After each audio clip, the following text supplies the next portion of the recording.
Yo, what's good, YouTube? It's boardzy, and Gwolves pretty much silently just did something no mouse company has ever done before. They released a full-sized mouse that is a unibody shell. There is no bottom shell. Look down at your mouse. It has a bottom shell, unless you're using like a Zaunkönig fingertip mouse. But I mean, traditionally, you look at any mouse, there's a bottom shell, and it has been a point of issue in the past, whether it be creaking, just misalignment issues. So this obviously gets rid of that. It gets rid of the weight, which had only been a few grams, if anything, in recent lightweight cases. But yeah, I'm not going to say this is a flawless implementation. It is made. I'm not going to pretend I'm an expert on plastics manufacturing and molding either, but apparently this ledge is the only reason they're able to do it securely in one piece. But yeah, it does come with a pretty big caveat, which is it's not the same shape as the HTS2 from 10 months ago.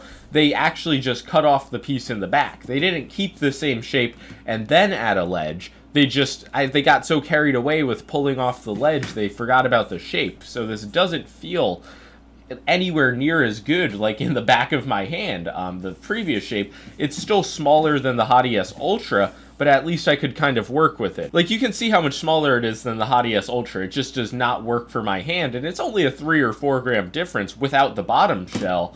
And there are no holes in the side of this mouse. So it's really not like a huge breakthrough, which maybe I made it seem like. It's just the fact that this kind of shows what's possible in the future. A company like Razer, Logitech, they're never going to release a mouse without a bottom shell, but Gwolves is the only company that seems to really try to innovate when it comes to lightweight mouse design. So I just wanted to make this known, more or less. The rest of the mouse, as far as first impressions are concerned, I mean, I should talk about the quality, because I'm sure people are like, could this possibly even be solid, given how thin the plastic is, all of the holes? But they do use the PCB to support the sidewalls, which is something they've been doing for a while, but it's very clear here. There are many points of support. So if you are like applying a lot of pressure down here, you can definitely feel some flex on the plastic, but in areas where you like place your thumbs, I honestly can't feel any issues. That's not to say that creaking could not develop over time. That's something I'm definitely going to be wary of.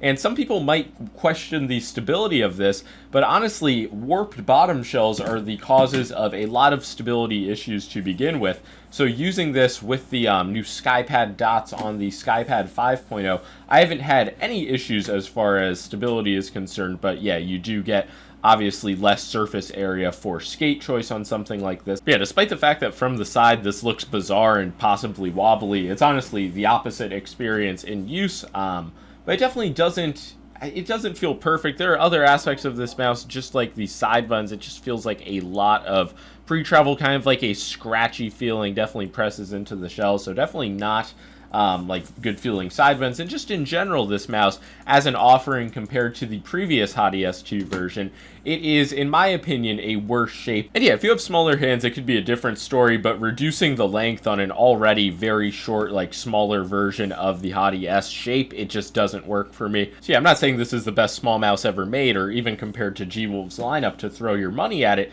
It's just the concept of a plastic unibody full-size mouse is not something that people were thinking of, let alone dreaming, let alone doing. So seeing Gwolves pull it off, it makes you think their future releases will feature that as well. But yeah, moving beyond that for now, I'm going to talk about the main clicks, and these are a feature that I really can't criticize. It's using Huano green shell white dots, I believe, the transparent version. And these have a nice light actuation force, just solid, quick, crisp feeling is how I would describe it. Not much of an issue when it comes to side wobbling, any type of pre or post travel.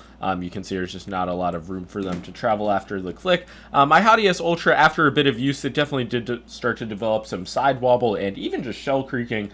But yeah, out of the box, this does seem solid. But the last kind of shaky aspect was initially the scroll wheel click just did not work for like the first 3-4 hours I used this mouse, but then it gradually started to work on the left side, and eventually the entire click worked. So yeah, there hasn't been any inconsistency since then, but between that, the side button quality, the different shape, which in my opinion is a lot less viable for like medium to large hands.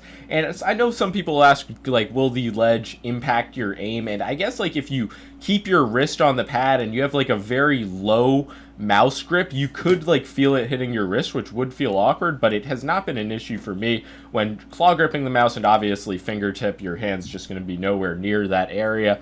But yeah, at sub 30 grams, it definitely does have an insanely lightweight feeling. But yeah, compared to other similar mice from Gwolves, the weight alone is not really going to blow your socks off, so to speak. The weight balancing, it's definitely a bit biased towards the front, even though having the battery positioned vertically instead of horizontally does help out a bit. I'm not going to say it's like perfect 50-50 weight balancing. Honestly, despite not having too much more going on towards the back, the HTS Ultra, I guess it's just because I have more like palm contact. It just does feel like more balanced, and it is a larger shell, so it does feel a bit proportionally lighter. That's not to say that this mouse feels dense or just there's any type of issue moving it. The static friction to get it moving, especially on a glass pad, is just so low. Like, it is insanely quick, arguably too light. Yeah, this is a mouse where I definitely have mixed feelings. On one hand, the unibody aspect is insanely innovative. I give that a lot of credit. Just the shape alone for claw, I think that's a pretty bad decision. The fact that it's 5 grams lighter than this HTS2, it's $20 more expensive. Like, that is very impressive considering how light it is to begin with, but I don't think the quality is a step up, especially when it comes to the side buttons. Not that it's like, I really would not like using this mouse in Fortnite considering how these feel. I will be honest. But that's about all I have to say. This is just a first impressions. Wanted to cover that feature. Let me know what you guys think of it in the comments. Is this overrated? Is it the future of mice? Is it somewhere in between? But yeah, like and sub if you enjoyed. Peace out.